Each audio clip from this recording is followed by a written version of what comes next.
Good morning, everyone. Jamie here, out in the desert. So today we're going to talk about the project that I have going, and it's in the upper portion of my land. I'm standing right now on the highest point of my land. As you can see, I'm quite a bit above the bus. Now, when I started the swales, this is actually the area I should have started in, but with the heat and the summers here, it's almost impossible. And a lot of the snakes, rattlesnakes, like it up here. So we kind of avoided this area during the summer. But our plan is starting, oh,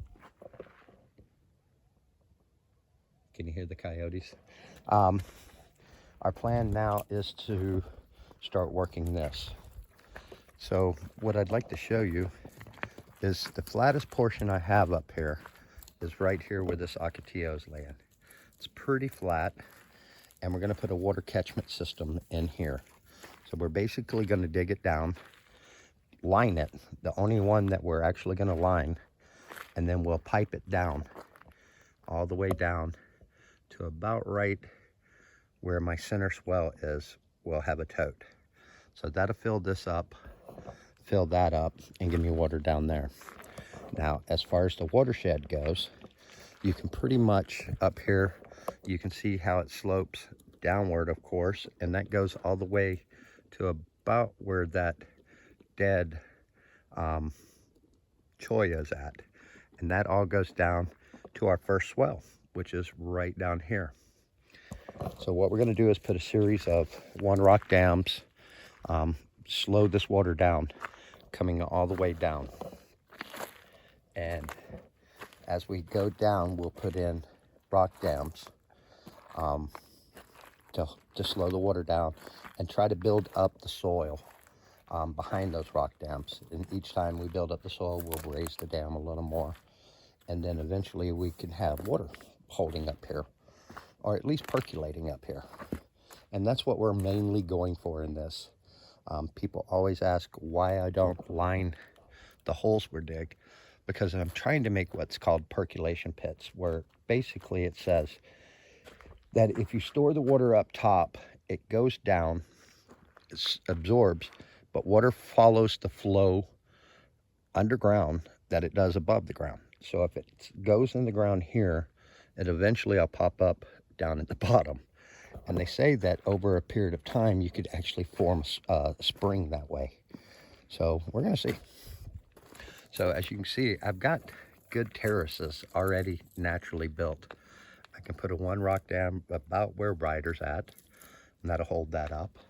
And that'll come down into this section, which is fairly flat.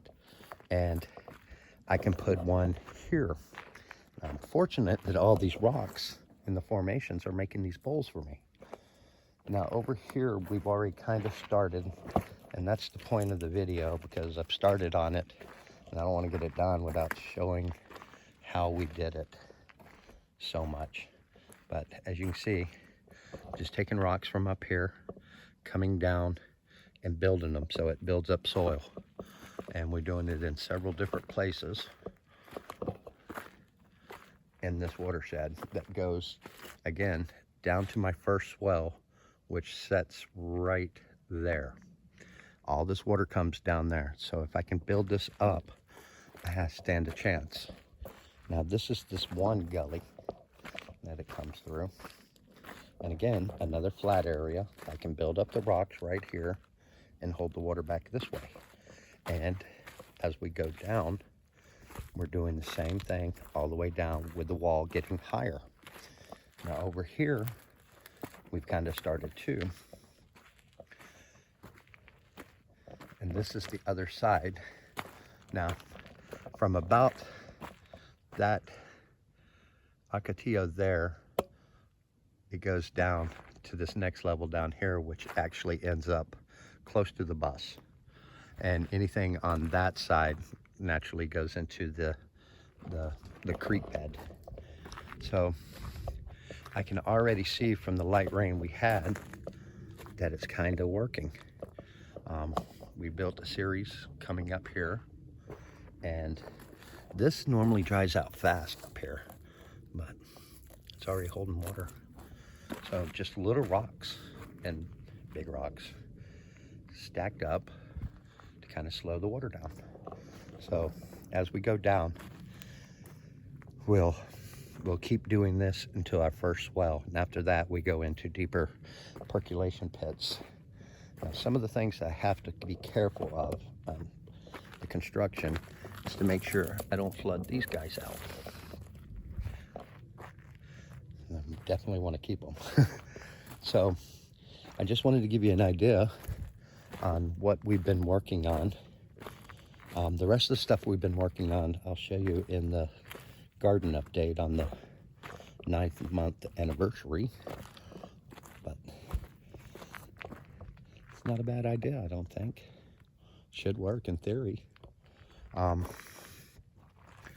And show you what we're doing with some of the rocks that we're removing out of here. We're reinforcing downwards. Now over on this side, we're going to start actual swells on contour, A-framed, the real deal, what you're supposed to do with a swell. And you can see that it's going to come across the side of this mountain, or this hill. Hey boy.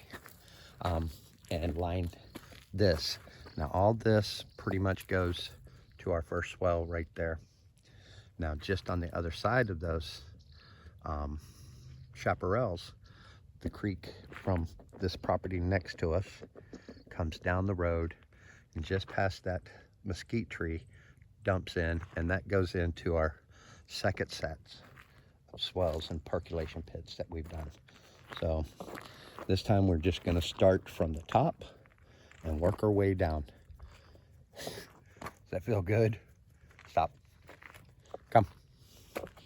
So quick update on the beginning of Keyline design on the top, percolation pits, and 1 rock dams. I hope you guys are having a good day.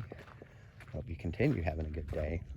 Love one another, be kind, and just thank God for every moment. Y'all have a great day.